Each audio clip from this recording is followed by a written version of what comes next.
So, good day po sa ating lahat. So, gagawa po tayo ng trust ng GSIS using STA at ProConnect Edition. So, ito po yung model natin. Yan. So, first of all, mag-click nyo lang po to, then press na lang po kayo ng 0, then enter. Bali, ganyan po. Then, select po natin yung node. Node cursor, click lang po natin select, then space. Then, translational repeat. So, gawin na lang po natin muna tong isang tong nasa gitna. Bale, y 1.4 po na overhang. Tsaka, ito po. Yan. Bale, dalawang 1.4. So, dito ko na lang po ilagay 3 steps, then 1.4. Then, palitan natin po itong sa gitna. 2.5 plus 4.25 plus 4.25 is 11. So, palitan po natin to ng 11. Then, link steps. Yung link steps po is may automatic na beam na magkoconnect. Pero pag wala po, hindi nyo po napindot, ganyan po mangyayari. Ganyan. So, ulitin po natin kapag may link step.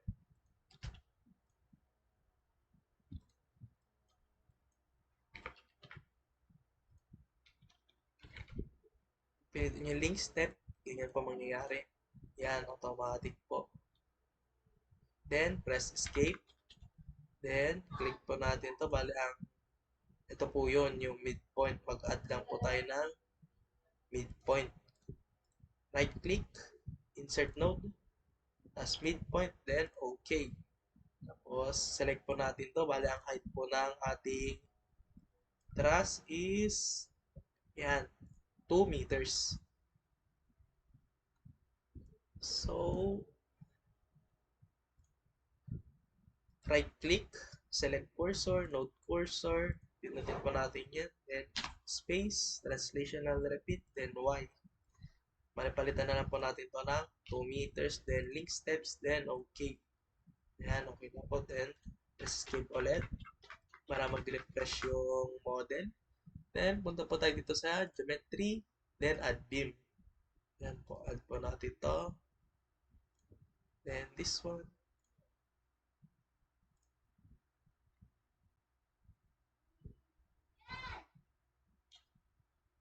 Then, gawin po natin is ito 2.5. So, copy na lang po natin to. Right click po ulit, select cursor, node cursor, tapos click po natin to. Control C, then Control V. Bali sa X direction po. Bali 2.5. Then click OK. Yan. 2.5 na po. Tapos, ulitin lang po natin. Copy po ulit natin. Then paste natin. 4.25 naman po. Yan. 4.25. Then press OK. And check po natin yung distance kung tama. Escape. Utilities. Load tools. Tapos dito po tayo sa node to node distance. Check po natin. So, 1.4. 2.5. Then 4.25. 4.25. So, tama na po. Then, check po ulit na yung height. So, 2 meters. So, tama po. Remove po natin yan. Ito ng distance. Then, bale, dito may isa sa midpoint.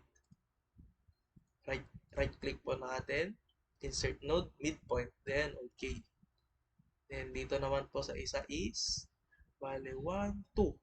Hatiin po natin sa dalawa. Right click, insert node again. 2, add endpoints, then okay. Tapos dito naman.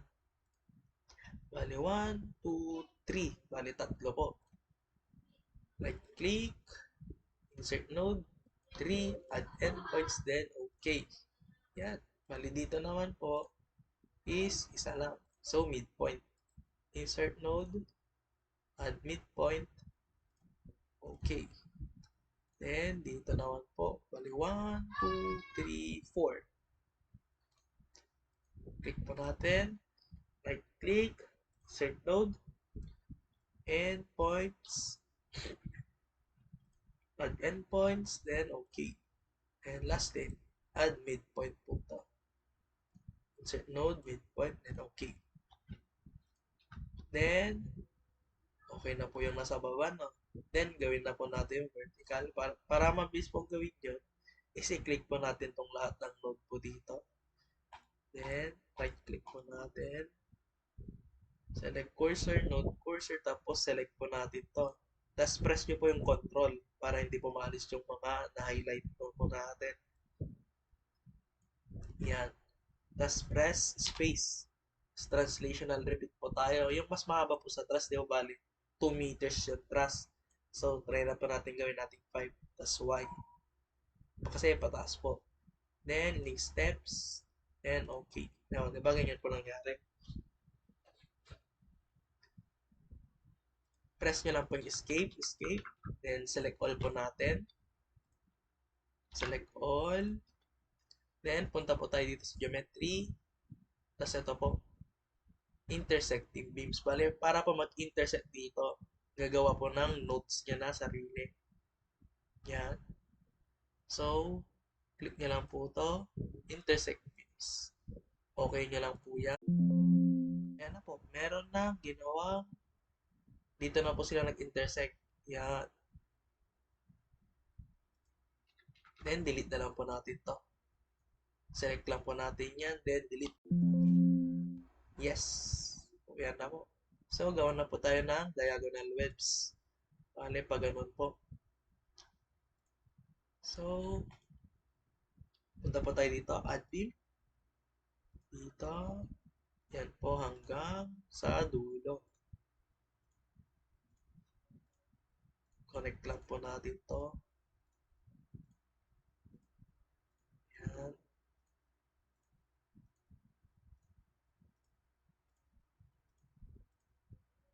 Then po, pagkatapos nito, magre-renumber nodes tayo din. Renumber ng dips. Yan. So, right-click, select cursor, nodes. Control-A na lang po natin lahat. Then, renumber nodes, then, yes. Beam. Pero escape nyo po yan para hanggang mawala po yung bilog na sa baba ng mouse. Yan, okay na po yan. Then, Control A. So, ito po yung sa member, renumber beams. Yes. Click po natin to. Then, accept. So, susunod po natin gagawin is mag-group tayo. Ang group natin is top chord, beam. Tapos, bottom chord, and diagonal webs. Tapos, vertical webs. Ayan. Ito po may shortcut po. Okay, so iselect nyo po dito. Punta na lang po kayo dito sa select. As parallel to, click lang po natin tong parallel to X. O yan, bottom chord na po yan. Click nyo lang po tong bottom chord at associate. Ayan. Then sa vertical naman po, click lang po natin to.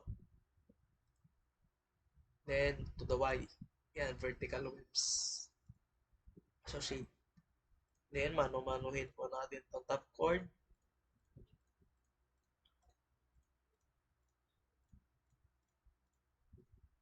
Yan. Top chord. Associate. Then, para maano na po natin agad tong diagonal webs, select po natin yung to the Y and to the X. Ang purpose po niyan is para pindutin niyo po yung inverse. Ito pong mga diagonal webs na yung ma-select niya. Parang opposite po nung na-select. Yan. So, dito na po yan. Then, associate. Then, close. Ay, check po muna natin kung tama. Highlight. So, okay po. Top chord, bottom chord, diagonal, and vertical.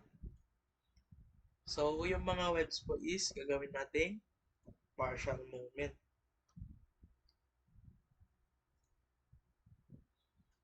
So, punta muna dito sa beam. Then, ito, partial moment, MP 0.99. Then, ganun din po sa end. Partial moment 0.99. Then, control G po natin.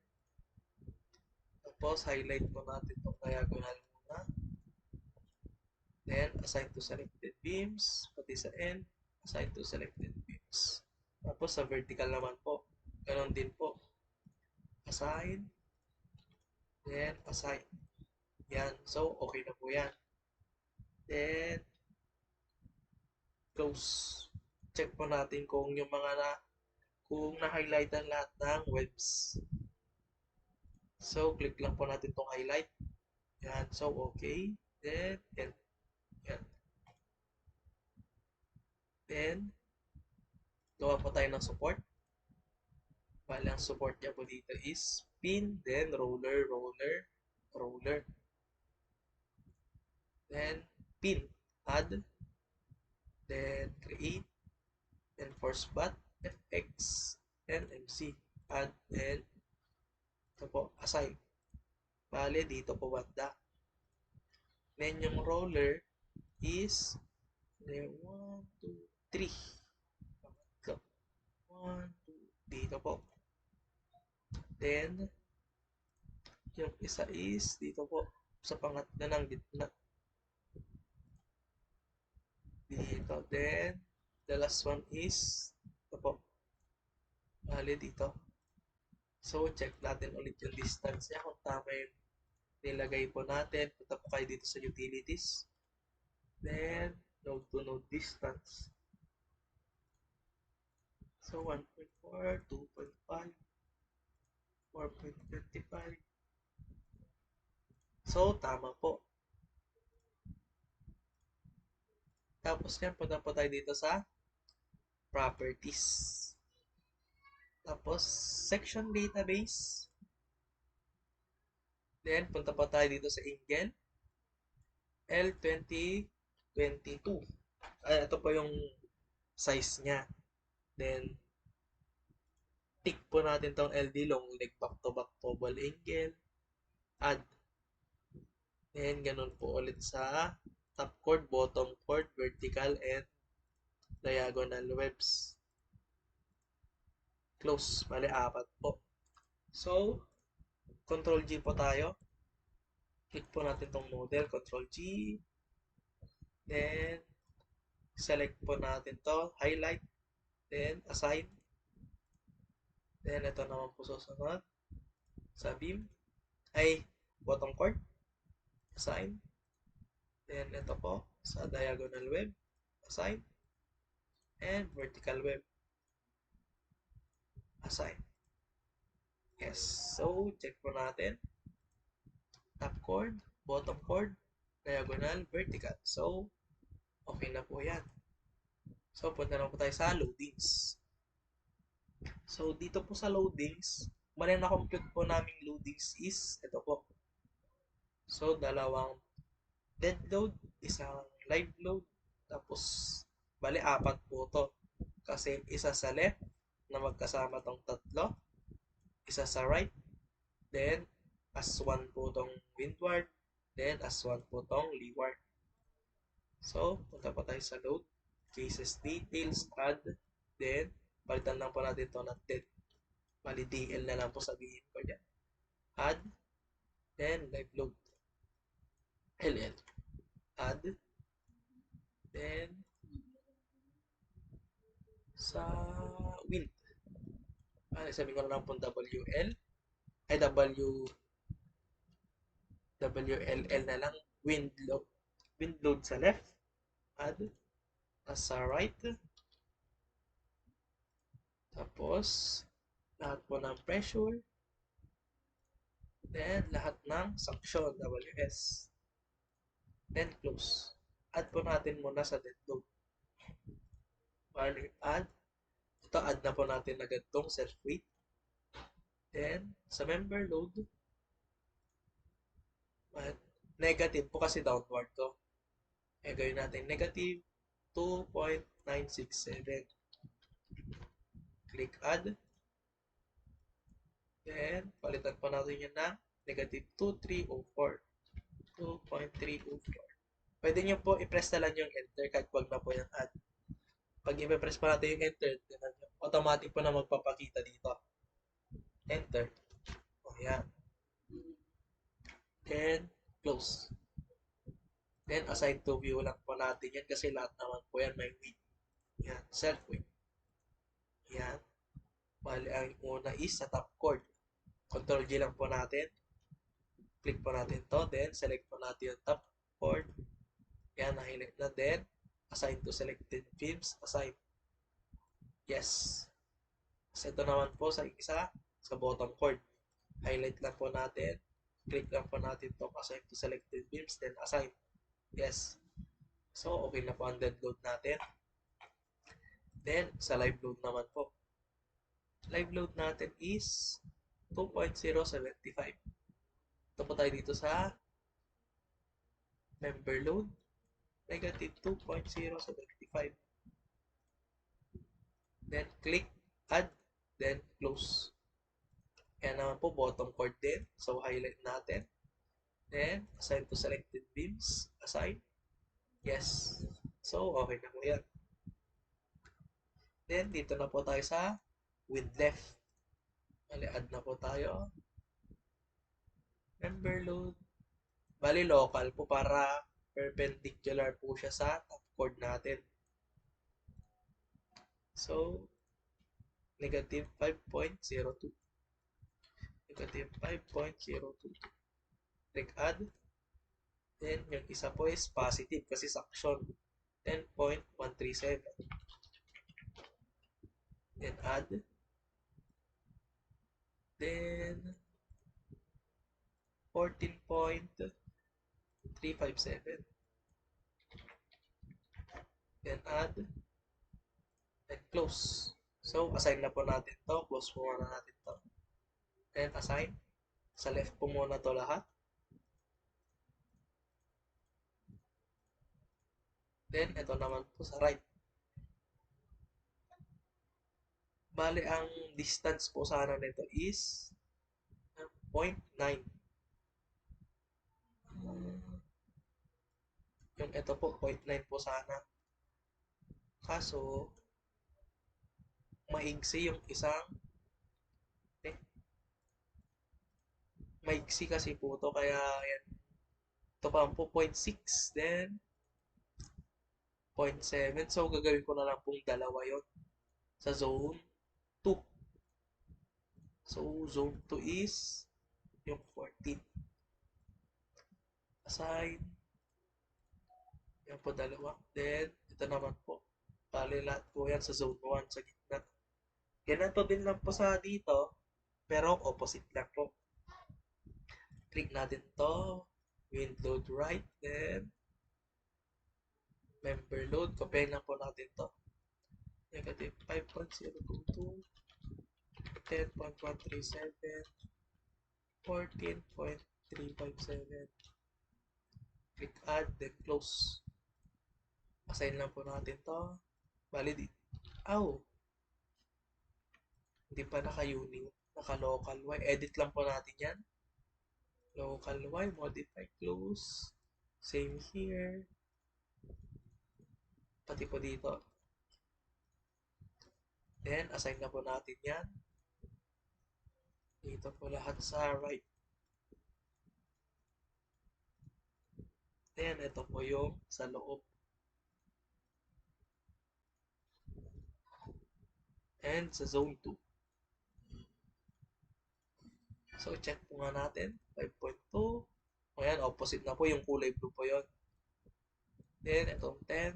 Sa gitna. Ayan, opposite din sa labas.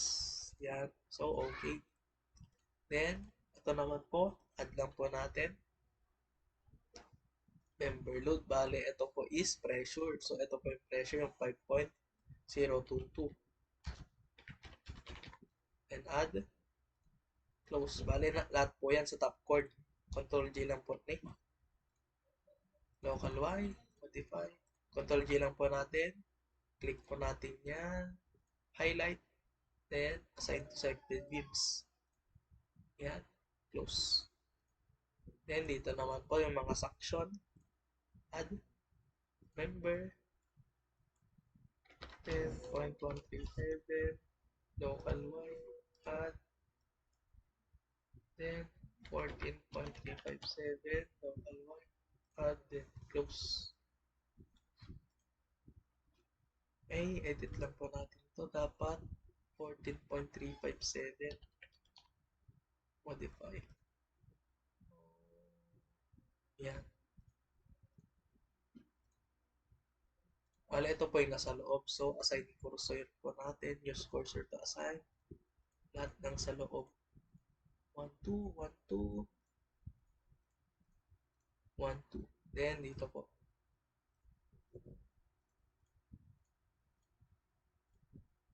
Then, okay na po. Notes. Dahil gagawa po tayo ng load combination.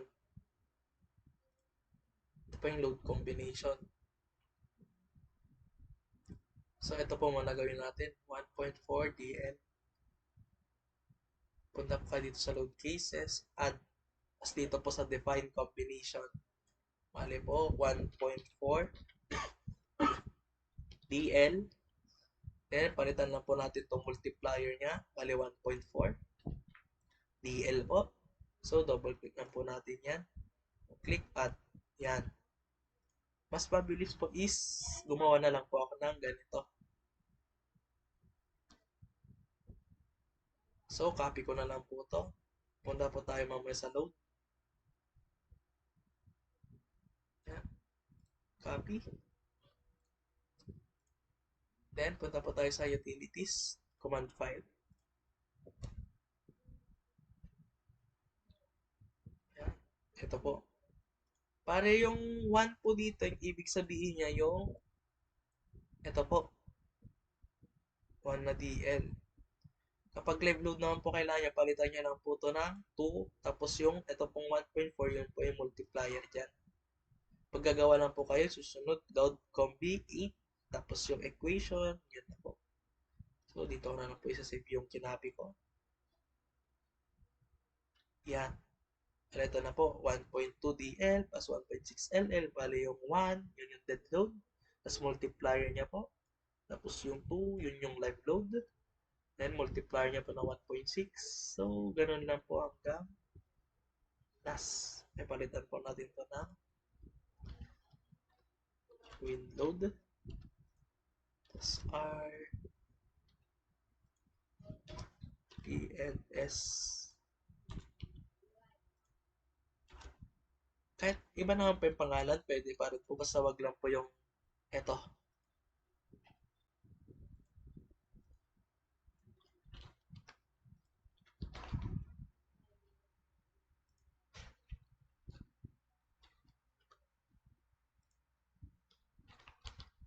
Control S lang po natin.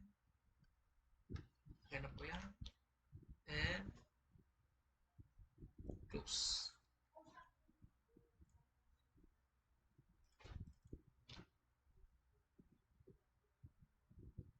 Yan. So, punta na po tayo dito sa analysis. Define analysis. Add. Add lang po natin itong perform analysis. Then, close. So, punta na po tayo dito sa design. Tapos, palitan lang po natin ito ng 360-10. Then, select parameters. Balik lang po natin lahat dito. Bali, FYLB. Then, method. Okay. Then, define parameters. Palitan lang po natin 240. 111. Add. Then, method natin, LRFB. Add. Then, close. Sa commands naman po is, click po natin yung check code. Add. Then, take off. Add. Then, close. Click lang po natin to. Assign to view. Assign. Yes. Then, check code. Assign to view ulit. Assign. Yes. Still tick off. Assign ulit. Yes. Bali, edit po natin to. Gawin natin pong isa. Ayan, punta na kayo sa utilities, sa command file po ulit. delete po natin to. Yan. So, okay na po yan. Then, isingit na lang po natin itong load list 7 to 21. Lagay po natin dito sa baba na perform analysis. Load list 7 to 21. Control S and save.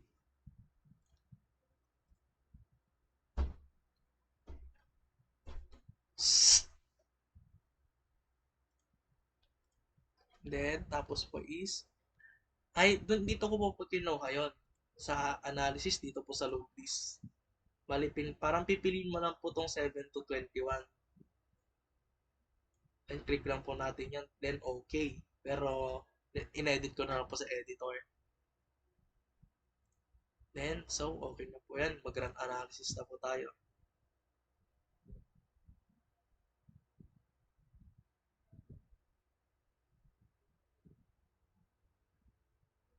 Then, so, error, zero warning, zero, also okay na po yan. So, check po natin kung may nag-fail na size. Size nitong truss. Dapat tayo dito sa select, property name, field beams. So, okay na po yan. Then, punta pa tayo sa post-processing. Okay lang po natin. Then, ito po yung gagamitin natin para sa truss load. Punta po tayo sa reaction. Yan po, dead load. Yan na po. Front view lang po natin. View, front view. Ito na po yung gagamitin natin. Load. Ito po yung gagamitin nating load para sa